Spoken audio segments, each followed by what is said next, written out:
Salam sejahtera, saya Suhaibi Tangumoh dengan nombor metrik di 2019-209-1035.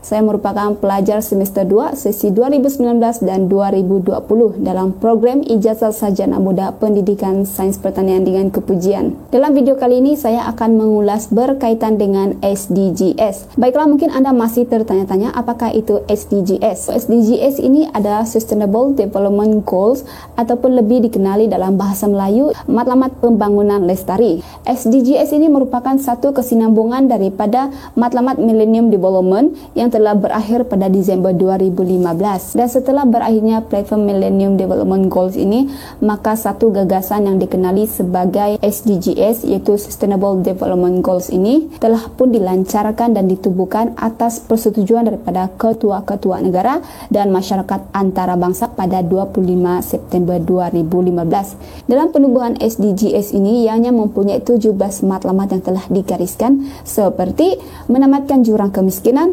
mengakhiri kelaparan, memastikan kesihatan dan kesejahteraan yang baik, menjamin pendidikan yang berkualiti, kesaksamaan jantina, air bersih dan sanitasi, tenaga mampu dan bersih, kerja yang layak dan pertumbuhan ekonomi, industri, inovasi dan infrastruktur, ketidaksamaan yang dikurangkan, bandar dan masyarakat berkelanjutan, penggunaan dan pengeluaran tanggung jawab, tindakan iklim, kehidupan di bawah air, kehidupan di tanah, institusi kuat keadilan, dan perkongsian untuk mencapai matlamat. Tahukah Anda bahwa penubuhan dan pelaksanaan SDGs ini merupakan satu langkah yang amat baik, terutamanya di negara kita Malaysia ini. Ini akan menjadikan negara kita sebuah negara yang maju dan berkembang menjelang tahun 2030. Dan secara tidak langsung ianya juga dapat mengatasi setiap masalah dan kekurangan yang dialami oleh negara kita masa kini, seperti isu pendidikan, isu kemiskinan, isu kesehatan dan juga taraf ekonomi kita yang sederhana masa kini.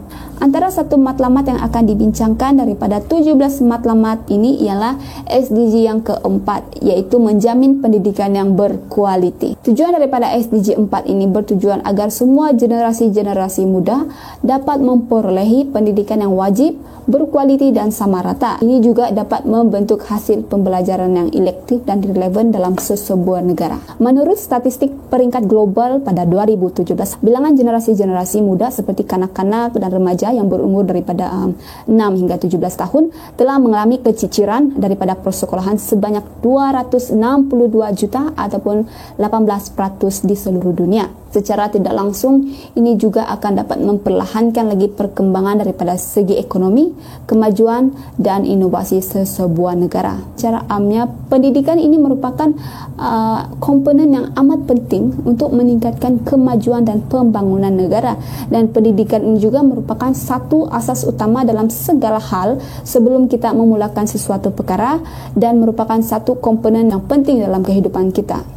Bagi merealisasikan lagi matlamat Sustainable Development ini, kita sebagai rakyat Malaysia tidak harus bergantung sepenuhnya kepada pihak pemerintah negara sahaja, tetapi kita juga harus bersama-sama untuk menyokong dan memberi kerjasama dalam mencapai matlamat ini dalam negara kita. Generasi muda juga harus bersama-sama untuk menyokong SDG keempat ini demi kemajuan dalam sektor pendidikan dalam negara kita. Sebagai contoh, sebagai generasi muda yang ditugaskan dalam bidang pendidikan, kita seharusnya berusaha untuk menguasai pelbagai ilmu pengetahuan dan juga ilmu kemahiran yang ada sebelum kita melakukan pembelajaran dan pengajaran, yaitu PDP. Ini bertujuan agar pelajar mendapat pembelajaran yang baik dan sekaligus dapat melahirkan pelajar yang berkualiti, serba boleh dan responsif terhadap perubahan perindustrian negara kita. Selain itu juga, ibu bapa juga harus memainkan peranan dalam mencapai matlamat Sustainable Development Goals ini. Ini adalah kerana ibu bapa merupakan tonggak ilmu pendidikan kepada anak-anak di rumah. Kesimpulannya, perkembangan pendidikan amatlah penting untuk generasi-generasi muda